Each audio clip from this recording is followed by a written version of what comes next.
할렐루야. 우리 이제 풍성인반 이제 마지막 그 강의 시간이 되었죠. 그동안 이 풍성인반 하시느라고 고생들 많이 하셨습니다. 이 풍성인반 공부하시다 보면 두 가지 반응이 있어요. 좀 교회 생활을 이렇게 해보신 그런 경험이 있으신 분들은 이 풍성인반 하시면서 교회 생활의 어떤 전체적인 그 큰 내용과 큰 흐름들을 한눈에 알게 되어서 너무 유익했다. 그렇게 말씀하시는 분이 있고요.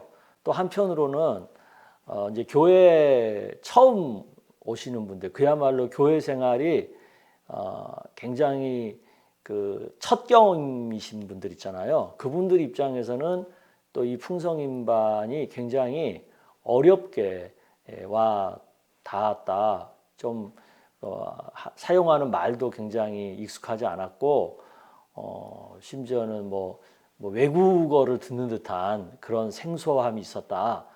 그렇게 반응하시는 분도 계십니다. 왜 그러냐면 이 교회 생활에 대한 그런 얘기들을 구체적으로 나누고 또 교회 안에서만 사용되는 용어들을 사용하다 보니까 굉장히 생소하게 와 닿는 거죠.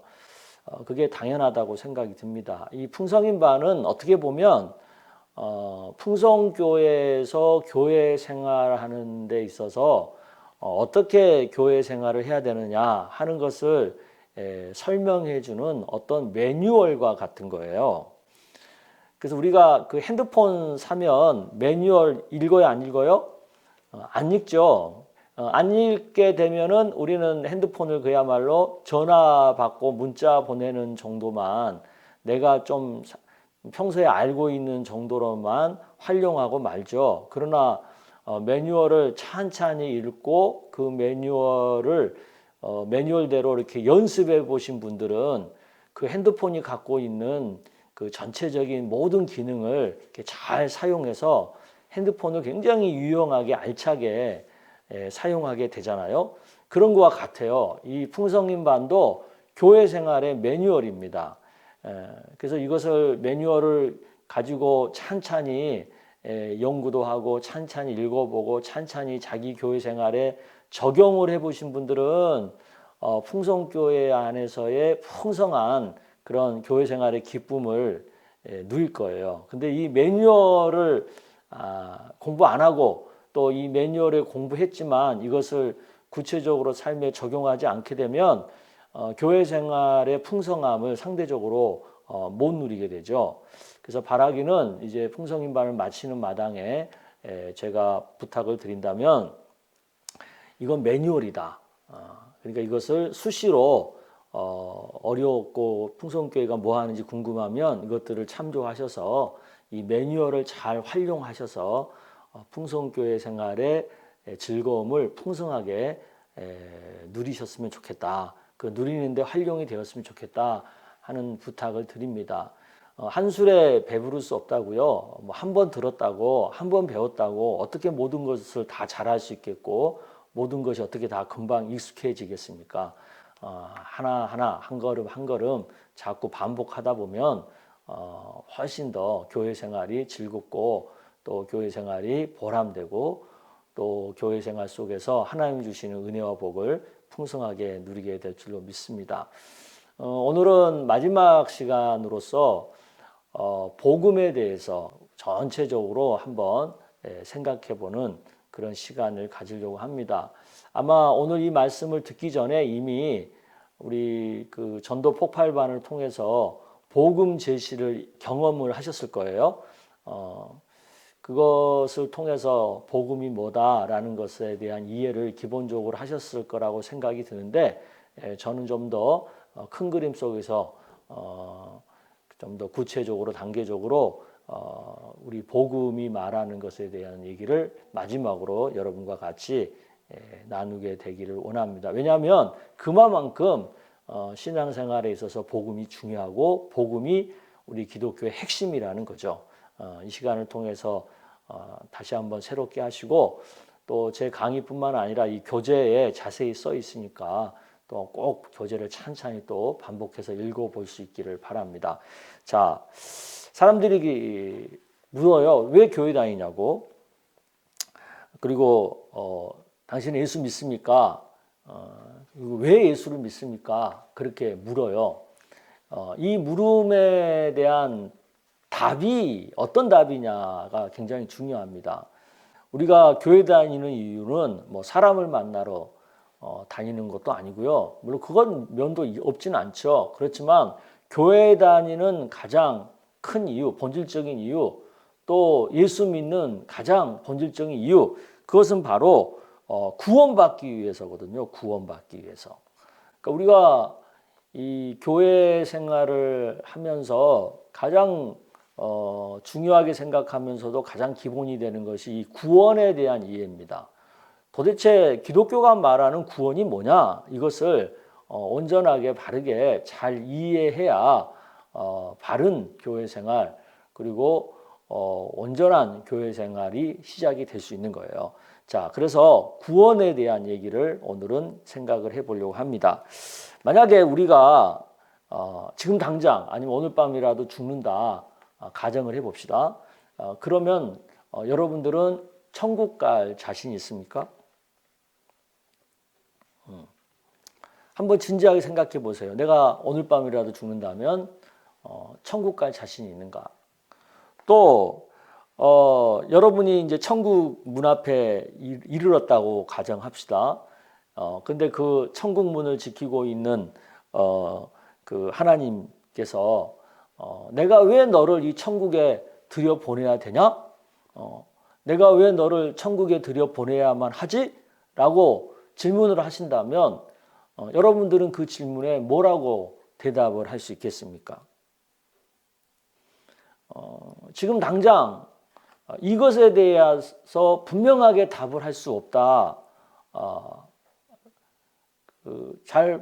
내가 답하기가 참 쉽지 않다라고 생각하는 분들은요, 이 구원에 대한 이해가 아직 정리가 안 된 겁니다. 기독교가 말하는 구원에 대해서 명확하게 아직 이해를 못하고 계신다는 증거입니다. 그래서 오늘 이 시간 제가 하는 이 강의를 잘 듣고 지금 당장 죽어도 천국 갈 수 있습니까? 라고 물으면 네, 갈 수 있습니다 라고 분명하게 말할 수 있어야 되고, 무슨 이유로 당신을 천국에 들여보내야죠? 라고 물었을 때 이러이러한 이유로 나는 천국에 들어가야만 합니다 라고 담대하게 말할 수 있는 그런 믿음의 사람이 될 수 있기를 축복합니다.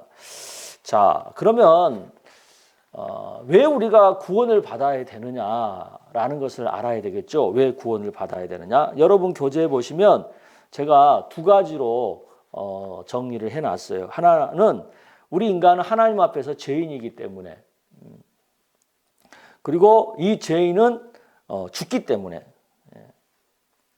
그러니까 쉽게 말하면 죄로 인해서 안 죽으려면 구원받아야 되는 거예요. 달리 말하면 죄로 인해서 죽지 않는 것이 구원인 거예요. 그런데 오늘 그 로마서 3장 23절에 보면 모든 사람이 죄를 범하였음에 하나님의 영광에 이르지 못한다고 하잖아요. 모든 사람이 죄를 범했대요. 그럼 모든 사람이 죄인이라는 거 아닙니까? 그러면 모두가 다 죽는다는 거 아닙니까? 그렇죠? 예. 그러니까 모든 사람은 지금 구원을 받을 필요가 있는 거예요. 근데 어떻게 구원을 받을 수가 있어요? 그걸 알아야 되는 거죠. 그걸 알려면 그 전에 왜 우리가 모든 사람이 죄를 범했고 왜 모든 사람은 그 죄 때문에 죽게 되었는지 그 이유를 알아야 되겠죠. 왜 사람이 죽어요? 죄값 때문에 죽는다는 거예요. 죄값. 죄의 싹은 사망이고 하나님의 은사는 그리스도 예수 주 안에 있는 영생이다. 이렇게 로마서 6장 23절이 말씀하고 있지 않습니까? 그러니까 죄값 때문에 죽는 거예요. 죄값. 모든 사람이 죄를 지었고 그 죄에 대한 값으로 죽을 수밖에 없다는 거죠. 그러면 도대체 성경이 말하는 죽음은 뭐냐? 첫째는 육체적인 죽음이죠. 영혼과 육이 분리되는 것. 두 번째는 영적인 죽음이죠. 그 지옥에서 영원히 고통당하는 것, 불못에서 영원히 고통당하는 것. 그걸 영원한 죽음이라고도 하고 영적인 죽음이라고도 하죠. 그래서 이러한 육체적인 죽음, 영적인 죽음으로부터 우리가 구원받으려면 어떻게 해야 되느냐? 죄에서 벗어나야 되는 거예요. 그 첫 번째가. 그 죄에서 벗어나야지만 우리가 구원을 받을 수가 있는 거예요. 그러면 성경이 도대체 이 말하는 이 죄는 뭐냐? 뭐 도둑질하는 거, 우리는 뭐 살인하는 거, 뭐 간음하는 거, 뭐 이런 것을 죄라고 얼른 떠올리는데 성경에서 말하는 죄는요, 그것보다도 더 근본적인 거죠. 그게 뭐예요? 하나님에 대한 불순종이에요. 다른 말을 말하면 하나님 안 믿고 산 것, 하나님을 창조주로 안 믿고 산 것, 하나님을 내 인생의 주인으로 안 믿고 산 것, 그게 다 죄고, 하나님 말씀대로 안 산 것, 하나님 말씀의 법을 떠나서 내 멋대로 산 것, 그게 다 죄인 거예요. 그래서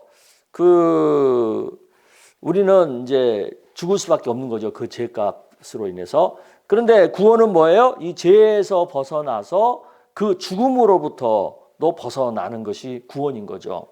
그러면 성경에서 말하는 구원이라고 말할 때 전체적인 큰 흐름을 알고 우리가 이 구원이라고 하는 개념을 이해해야 됩니다. 여러분 그 교재에 보시면 구원의 전체적인 조감 그래가지고 제가 간단하게 아주 이거 굉장히 신학책으로 조직 신학책으로 얘기하면은 두꺼운 한 300~400페이지 되는 책 한 권의 내용을 제가 이렇게 몇 줄로 정리를 한 겁니다. 첫째, 예수를 믿고 영접하는 순간 우리는 의인이 되고 하나님의 자녀가 되는 거거든요. 그걸 칭의라고 그래요. 이제 구원이 이제 비로소 시작된 거죠. 의롭다, 이렇게 칭해졌다는 거죠. 그래서 이제 거기서부터 이제 구원이 출발해서 그 다음 단계는 하나님 자녀답게 변화되어 가는 과정, 거룩해져 가는 과정, 그것을 우리는 성화라고 그래요. 이 성화는 이 땅에 사는 날 동안, 예수 믿고 사는 날 동안 죽기 전까지 이루어지는 점진적인 과정이고, 칭의는 예수 믿는 순간 한순간에 이루어지는 그런 영접하는 순간이죠. 그래서 이제 그렇게 이 땅에 살다가 먼저 육이 우리가 죽게 되면 사람이 이제 천국에 가고 지옥에 가고 하는 것이 결정이 나는 거죠. 그래서 믿는 자는 천국 가는 거고 안 믿고 죽은 자는 지옥 가는 거죠. 그래서 이제 예수님이 이제 약속하신 대로 재림하시게 되잖아요.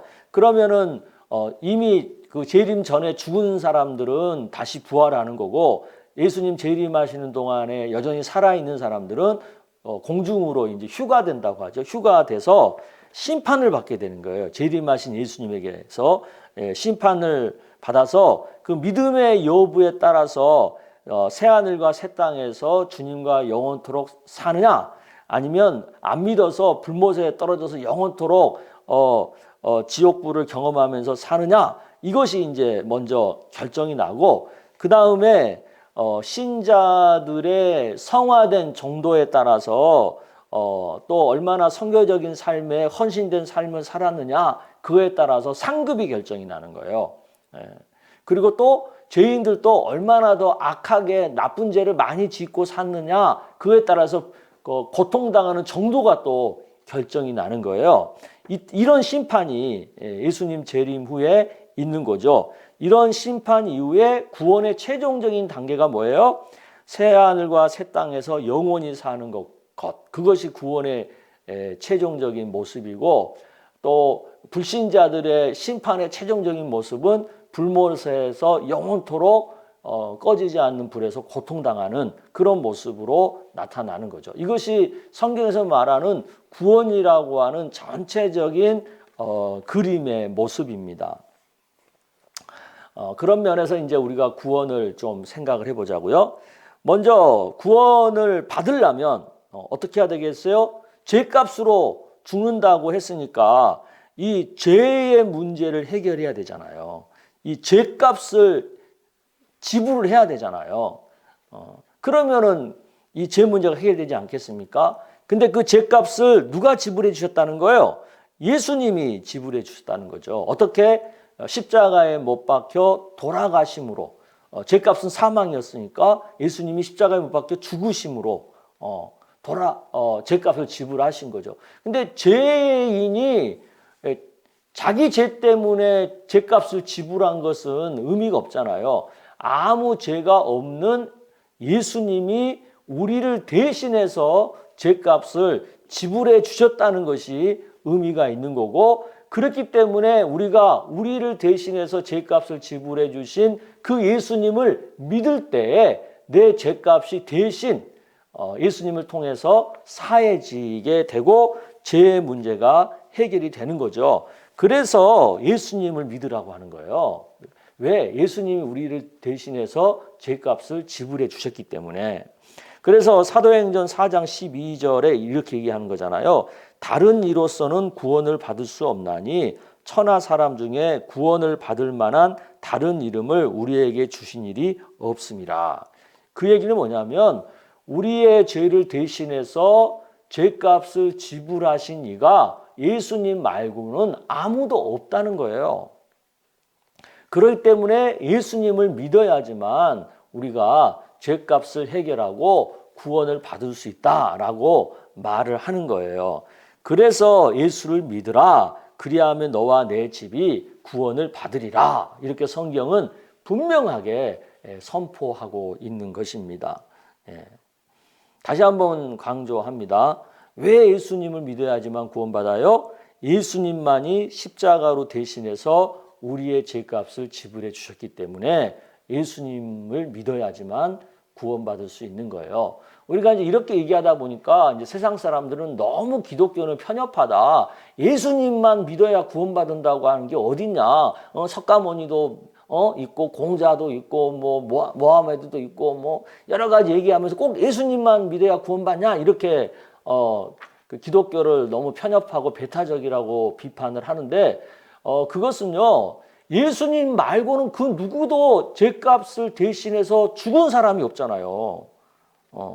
그러니까 우리의 죄값을 대신해서 죽은 사람이 예수님 말고는 없기 때문에 예수님만 믿어야 구원받는다. 그렇게 말을 하는 거죠.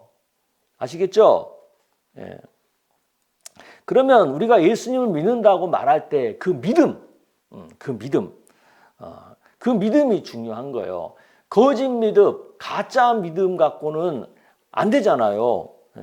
그래서 참 믿음을 가져야 하는데 가짜 믿음은 뭐예요? 주관적인 감정, 뭐 자기 생각은 그 가짜고요. 또 뭐 맹신이나 광신도 가짜고요. 또 마인드 컨트롤 가짜 어떤 긍정적인 사고 이런 것도 다 가짜 믿음이라는 거죠. 그럼 진짜 믿음은 뭐예요?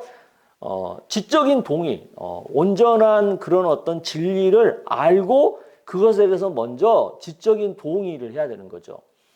그래서 이 풍성인반도요, 이렇게 여러분에게 구체적으로 좀 어려워 보이지만 설명을 해드리는 거예요. 왜? 지적으로 먼저 알아야 그것에 대해서 동의하고 뭐 동의하지 않고 할 거 아니에요. 아무것도 모르고 뭘 동의합니까? 그래서 먼저 알아야 된다는 거예요. 그래서 풍성인반에서 이렇게 여러 가지로 설명을 해드리는 거죠. 그래서 이런 걸 여러분들이 알으셨잖아? 그럼 그것에 대해서 동의를 해야 되는 거예요. 지적으로. 그 다음에는 동의를 했으면 그 자기가 동의한 거에 대해서 신뢰를 해야죠. 의심을 하면 안 되잖아요. 그것에서 흔들리지 않고 신뢰를 하는 거죠. 네. 그래야 그게 참 믿음인 거예요. 그래서 우리가 구원에 이르는 믿음, 예수님을 믿는다고 말할 때 그것이 구원받을 만한 믿음이 되려면 먼저 예수님을 나의 구원자로 내 인생의 주인으로 동의하고 그분을 받아들여야 되는 거죠. 마음으로 전적으로 받아들이고 그분을 전적으로 이제 신뢰하고 또 그분을 따르는 삶을 내 생활 중에서 그분이 가르쳐 주신 말씀을 따르는 삶을 살아야 되는 거죠. 그랬을 때 비로소 우리는 그 믿음이 진짜고 그 믿음은 구원에 이르는 믿음이다라고 말할 수가 있는 거예요. 그런데 이제 말로는 내가 예수 믿는다 그렇게 해놓고 가만히 사는 걸 보니까 여전히 자기가 예수님보다 더 주인 노릇하고 여전히 하나님 말씀보다는 세상적인 다른 풍조나 세상적인 다른 가치를 우선시하고 그런단 말이에요. 그러면 그 사람은 온전한 믿음이라고 할 수 없는 거죠. 믿는 것과 그 뒤에 따라오는 행위가 일치할 때 그것이 진짜 믿음이라고 말할 수가 있는 거죠. 그런데 교회 안에 보면 이미 예수 믿는다고 하는 사람들 중에도 보면 이게 일치가 안 되는 분들이 많이 있어요. 그리고는 자기는 예수 믿는데 근데 죄송하지만 이게 일치가 안 되면 그 믿는 것은 제대로 된 믿음인지 아닌지는 좀 고려해 봐야 되는 그런 부분이 있는 겁니다. 자, 그러면 우리가 이제 좀 더 구체적으로 이 구원의 길을 이제 구체적으로 걸어가는 방법이죠. 그것은 이제 먼저 성경에서 말씀하신 대로 보면 물과 성령으로 거듭나는 거라고 그래서 거듭나는 거. 이 거듭난다라고 하는 것은 뭐 새롭게 태어난다 얘기인데 이 새롭게 태어난 것은 무슨 엄마 뱃속에 다시 들어갔다가 다시 나온다 뭐 그런 개념이 아니라는 것은 여러분 상식적으로 이해하시겠죠? 그런 뜻이 아니라 여기서 말하는 거듭난다라고 하는 것은 두 가지 개념이에요. 물과 성령으로 거듭난다는 거예요. 이 물은 하나님 말씀을 의미하고요. 이 성령은 그야말로 성령의 역사를 의미하는 거죠. 그러니까 우리는 말씀인 성경과 성령으로 거듭나게 된다는 거예요. 그건 쉽게 말하면 성령의 감화 감동을 통해서 하나님 말씀을 믿고 그 말씀대로 순종하는 삶을 통해서 우리가 생활이 변화되게 된다, 새로워지게 된다라는 말씀이죠. 그 다음에 두 번째는 회개하는 거예요. 그렇게 우리가 성령의 감화와 감동과 성경 말씀에 비추어서 내 삶을 이렇게 들여다보면 이거 하나님 말씀대로 못 살았네, 하나님 뜻대로 못 살았네 라고 깨닫게 되잖아요. 그러면 그것을 뉘우치고 그 잘못된 삶에서 하나님 말씀을 순종하는 삶으로 돌이키는 것, 그것이 회개인 거죠. 네. 그래서 우리가 구원의 길을 걸어가는 방법은 성령과 성경 말씀을 통해서 나의 그동안의 잘못된 삶을 뉘우치고 하나님 말씀, 성경에 합당한 말씀으로 따라가는 삶, 그걸 통해서 우리는 구원의 길을 걸어가게 되는 거예요. 그러면 내가 이제 도대체 구원 받았는지 안 받았는지를 어떻게 알 수 있어요? 사람들이 그거 되게 이렇게 궁금해 하거든요. 목사님, 나는 도대체 제가 구원 받았는지 안 받았는지 잘 모르겠어요. 그렇게 말하는 분도 많이 계세요. 그러면 내가 구원받았다는 것을 확신할 수 있는 증거가 뭐냐는 거예요. 가장 분명한 것은 하나님만이 그걸 아시겠지만 그래도 우리가 이 땅에서 내 믿음이 참 믿음인지 구원받을 만한 믿음을 가졌는지 아닌지를 나름대로 판단해 볼 수 있는 몇 가지 조건이 있는 거죠. 그 첫째가 예수 믿고 난 이후에 내 삶이 변했느냐 안 변했느냐. 그러니까 성화된 삶을 살았느냐 안 살았느냐. 즉 여기서 말씀하는 것처럼 죄를 멀리하고 살았느냐, 또 세상을 본받지 않고 살았느냐, 이런 내 나쁜 성격이나 성품이 또 어느 정도 변화된 삶을 살았느냐, 그것이 1차적으로 내가 받는 믿음을 가졌다 안 가졌다를 판단할 수 있죠. 두 번째는 내가 살면서 얼마나 예수님의 생명으로 살았느냐. 즉 다른 말로 말하면 예수님의 십자가를 지는 삶을 얼마나 살았느냐. 내가 좀 삶 속에서 어려움을 겪고 고난을 겪고 여러 가지 죄의 유혹을 당하고 시험을 당해도 그 고통을 끝까지 견디면서 예수님 의지하고 예수님 전하는 그런 삶을 얼마나 살았느냐. 신앙 때문에 내가 얼마나 핍박을 받아도 잘 참고 살았느냐? 이제 이것이 또 두 번째 증거고, 세 번째는 내 삶에서 얼마나 하나님을 예배하면서 살았느냐. 그 생활 중에서 또 주일날 교회 와서 또 성도들과의 관계 속에서 얼마나 하나님을 예배하고 살았느냐. 이 세 가지를 통해서 우리가 내가 구원받았구나, 안 받았구나, 내 믿음이 구원받을 만한 믿음이구나, 아니구나를 나름 판단할 수가 있다는 거죠. 그러나 가장 확실한 최종적인 판단은 누가 하세요? 하나님이 하시는 거죠. 네.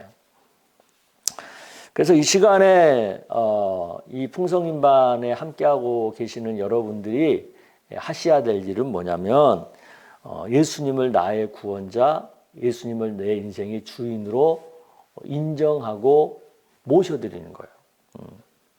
그리고 그것을 입으로 시인하고 그것을 고백하는 거예요. 그리고 그 예수님을 전적으로 이제 신뢰하면서 사는 거죠. 그리고 거기서 지난날에 그 하나님 말씀대로 안 살았던 그런 모습들을 회개하는 거죠. 네. 그래서 그런 모든 것들을 고백하는 그 기도문을 제가 간단하게 거기에 써놨어요. 이런 그 고백을 여러분들이 그냥 잊지 말고 진지하게 하나님 앞에서 고백을 하세요. 예수님을 내 삶의 주인으로 모시는 입으로 시인하고 고백하는 또 내 죄를 회개하는 그런 고백을 하시는데 그 제가 이 교재에 써놓은 그 기도문 있잖아요. 그것을 한자 한자 한 단어 한 단어를 깊이 생각하시면서 여러분이 입으로 시인하고 고백하는 기도를 꼭 하시기를 바랍니다. 이 시간 우리 한번 같이 소리내서 저랑 같이 함께 교재를 보면서 읽어보았으면 좋겠습니다. 읽겠습니다. 시작.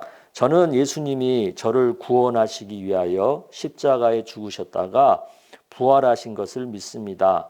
주 예수님, 제 삶 속에 들어와 주세요. 제 삶을 다스려 주세요. 제 죄를 용서해 주시고 저를 구원해 주세요. 제 죄를 회개합니다. 이제 저의 구원을 위해서 오직 예수님을 신뢰합니다. 예수님이 값없이 주신 구원의 선물을 제가 받아들입니다. 예수님 이름으로 기도드립니다. 아멘. 네, 이렇게 한번 읽어보셨는데 이 내용을 여러분이 정말 진지하게 여러분 계신 곳에서 무릎을 꿇고 하나님 앞에 진실되게 고백을 하는 순간을 꼭 가지셨으면 좋겠습니다. 자, 그렇다면 이제 앞으로 우리가 그러면 믿음 생활을 어떻게 할 거냐? 내가 갖고 있는 이 믿음을 행함으로 나타낼 줄 알아야 되는 거죠. 그것이 이제 그 야고보서 2장 22절에 보면 내가 보거니와 믿음이 그의 행함과 함께 일하고 행함으로 믿음이 온전하게 되었느니라 이렇게 말씀하잖아요. 그러니까 내 믿음이 온전하다는 것을 행함으로 나타낼 수 있어야 되는 거죠. 그 첫째가 성화하는 삶이에요. 그러니까 우리의 성품이 변화되는 거죠. 이것이 가능하려면 지속적으로 하나님 말씀을 묵상해야 돼요. 그리고 하나님 말씀을 공부해야 해요. 그래야지 말씀 따라서 내가 닮아갈 거 아닙니까? 그래서 예선을 매일 하면서 어렵지만 처음에는 쉽지 않아요. 그러나 어려워도 계속 읽는 거예요. 읽다 보면 하나라도 깨닫게 되거든요. 그러면 그거 가지고 내가 그 말씀대로 순종하다 보면 내 성품이 변화되는 거거든요. 그리고 또 구체적으로 또 그 다음 단계 성경 공부를 하시는 거예요. 그래서 풍성인반 여러분들은 그 다음 단계 성경 공부가 재직반이거든요. 그러니까 재직반에 또 신청하셔서 그 다음에 성경 공부를 하시고 또 재직반 끝나면 또 성경 개관반이 있고 우리 교회는 단계적으로 성경 공부가 잘 준비되어 있으니까 성경 공부와 예선 묵상을 통하여서 우리는 말씀으로 내 삶이 성화되어 가는 것을 믿음으로 나타내는 거죠. 두 번째는 이제 선교적인 삶을 사는 거예요. 삼색 선교. 뭐죠? 세계 선교, 지역 선교, 열방 선교잖아요. 그러니까 우리 가족, 우리 자녀들에게 복음을 전하고 내 이웃에게 복음을 전하고 또 우리 열방에 해외에 또 선교하는 것에 내 나름대로 기도하고 또 물질적으로도 섬기고 그런 것을 통해서 내가 믿음을 나타내는 거고, 그다음에 마지막으로 예배하는 삶이죠. 예배는 이제 두 가지 예배가 있어요. 대그룹 예배와 소그룹 예배. 또 이제 하나 더 한다면 생활 예배. 이런 그런 예배 속에서 하나님을 나타내는 그런 삶을 믿음으로 나타내면 그것이 곧 내 믿음의 행함으로 나타나는 거죠.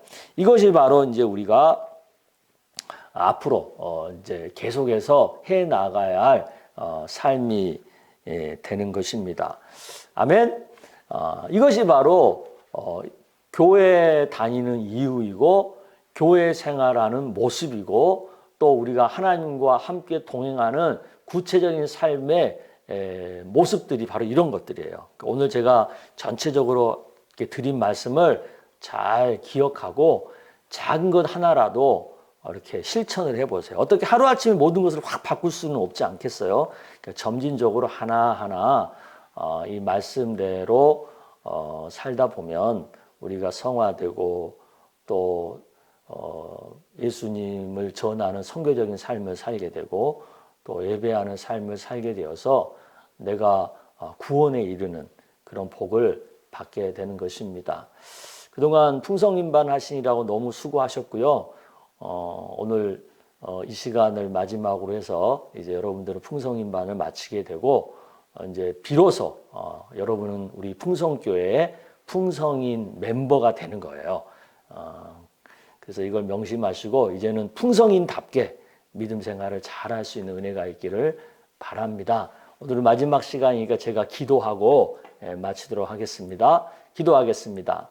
하나님 아버지, 오늘 우리 풍성인반 마지막 시간을 통해서 구원의 복음을 설명하고 또 정리하고 또 믿음의 기도를 통해서 결단하게 하시니 감사합니다.